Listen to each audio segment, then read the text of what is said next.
Good morning, students. So today's class will be it is only on CCRs. We have two CCRs to discuss today.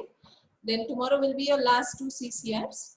So today's CCRs are on cough, and the other one is on iron deficiency anemia. So coming to the first CCR, a middle-aged woman complaining of fever along with cough and yellowish expectoration. Her doctor prescribed an antibiotic and linctus codeine 2 tablespoons twice daily. So now here you have to criticize, correct and rewrite this prescription which the doctor has given to her. So now she is having cough with yellowish expectoration and fever. So is it okay if you prescribe linctus codeine with it? So what is codeine? Codeine is an antitussive.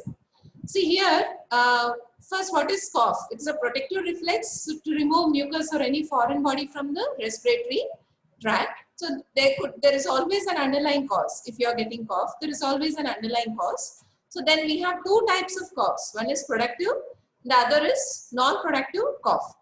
So for non-productive cough, you will be prescribing an antitussive. An antitussive is basically a cough suppressant. It suppresses the cough. So if it is non-productive, you can prescribe an antitussive. Then if it is productive cough with sputum, then you have to prescribe an expectorant. There you should not be prescribing an antitussive because it will suppress the cough and the infective mucus it is retained in the body, which is harmful. So what are the different antitussives and what are the different expectorants? So in antitussives, we have three types of antitussives. So one group is like centrally acting antitussives. The other group is centrally as well as peripherally acting. And then we have peripherally acting. So centrally acting antitussives are opioids like codeine, folcodeine. Then non-opioids like dextromethorphan and norskepin. So centrally acting means they are suppressing the cough center, the cough reflex center in the brain. Then centrally as well as peripherally acting is benzonatate. So apart from suppressing the cough center, this also inhibits the peripheral pulmonary stretch receptors. So it is both centrally as well as peripherally acting. Then we have peripherally acting antitussives like local anesthetics like xylocaine. And then we have certain demulcents, okay, like menthol. So these, they coat the respiratory tract and protect the sensory receptors present in the pharynx, and they prevent the stimulation of the sensory receptors which trigger the cough. So this is, so when you prescribe antitussives, when there is a dry cough, there is no mucus or sputum, okay.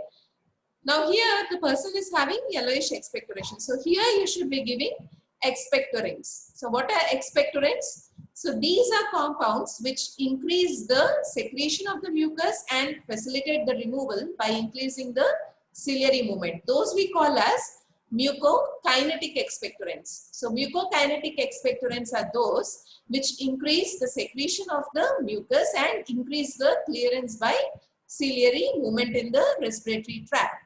So what are the mucokinetic expectorants? Eucalyptus oil, so ammonium chloride, sodium citrate, then we have guaiacol and guaifenesin. So these are mucokinetic expectorants. Then we have mucolytic expectorants. So these, they alter the chemical composition of the mucus. So they decrease the viscosity of the mucus and they increase the removal of the mucus by increasing the ciliary movement. So under mucolytic expectorants, we have carbocystine, acetylcysteine, bromhexine, ambroxol and Dornis alpha. So these are mucokinetic expectorants. So this is in brief about the expectorants and the antitussives. So here, so you should criticize by saying that codeine is an antitussive. So it inhibits cough, but when given in patients who have cough with expectoration, the secretions accumulate, giving rise to more infection. Okay.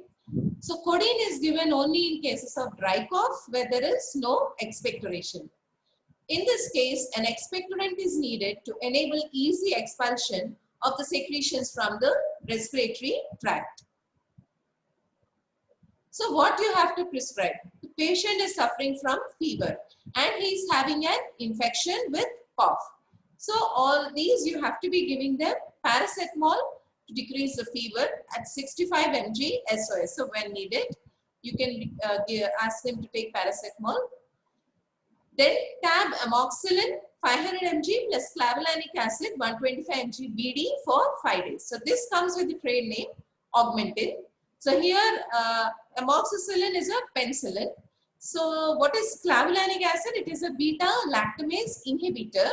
So because these microorganisms, they develop resistance to amoxicillin because the basic ring structure in penicillins is a beta lactam ring is there. So these organisms, they produce beta lactamase enzyme which degrades the beta lactam ring. So you prescribe a beta lactamase inhibitor along with a penicillin like clavulanic acid. Okay, so tab amoxicillin 500 mg plus clavulanic acid 1.5 mg. So this will amount to total of 625 mg. Augmentin, it comes with a dose of 625 mg, 500 plus 125. So that you give it BD for 5 days. If infection is severe, this can also be given TID for 5 days. Then we can prescribe cough syrup containing bromhexine, guaifenesin, bromhexine 2 mg. So this is a cough syrup which has all these compounds in it. So here just we have given what all are the compounds present in the cough syrup. So it has bromhexine 2 mg, guaifenesin 50 mg, terbitalin 1.25 mg plus menthol 0.5 mg. So this entire combination, so this cough syrup, how do you prescribe? 5 ml TID for 10 days. See here bromhexine and guaifenesin. Guaifenesin is a mucokinetic expectorant, whereas bromhexine is a mucolytic expectorant. Then we have terbitalin, which is a bronchodilator, and then we have menthol, which is a soothing agent. So it will act as a demulcent. So all these drugs should be prescribed in that lady who was suffering from infection with cough and expectoration. So this is about the first CCR. Then coming to the next CCR, a 30-year patient was diagnosed to have iron deficiency anemia. So he was treated with ferrous sulfate 1 week. On taking the tablet, he developed dyspepsia and was given liquid antacid thrice daily. His hemoglobin was checked 1 week later and the result was approximately the same as before. See, this patient, he was having iron deficiency anemia. So you prescribed him ferrous sulfate. Okay, till there it was fine. So if he was taking ferrous sulfate, his hemoglobin level should have improved. But then he started developing dyspepsia, so you gave antacid. So why this hemoglobin level has not changed after 1 week, even though he has been taking ferrous sulfate?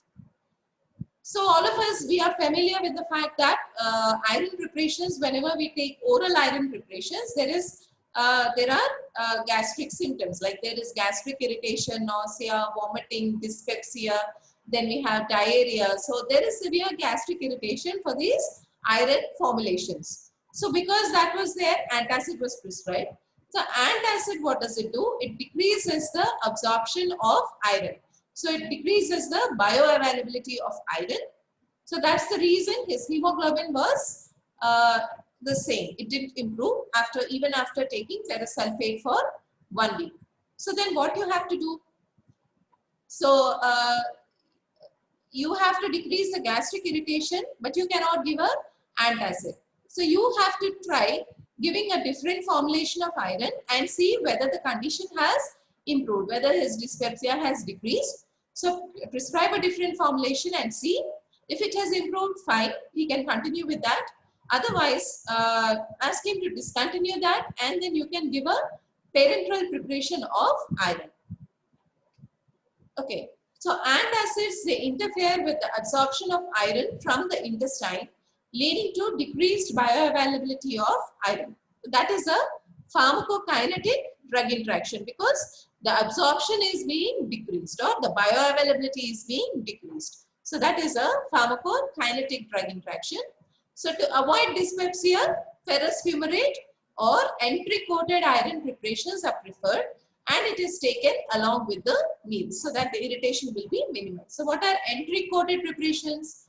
Enteric coated preparations are those which release the drug after passing the stomach, because those preparations which are liable to cause gastric irritation, they are coated with an enteric coated preparations are made which will prevent the release of the drug in the stomach, and it is released only after reaching the small intestine. So those we call as enteric coated preparations. So if the patient is still intolerant to the oral preparations, parenteral iron preparations can be given, like iron dextran, IM injection can be given. So the correct prescription is tab ferrous fumarate 200 mg per day, and if he is intolerant to this as well, then you can stop giving ferrous fumarate and then you can give injection iron dextran 100 mg per day IM. So this is about the two CCRs today. One is about cough and other is about iron deficiency anemia. So please copy again these two in your books. And then tomorrow we'll be discussing the last two CCRs. Okay, so one is amoebic dysentery and the other one is on maturity onset diabetes mellitus with bronchial asthma. So we will discuss them tomorrow. Thank you.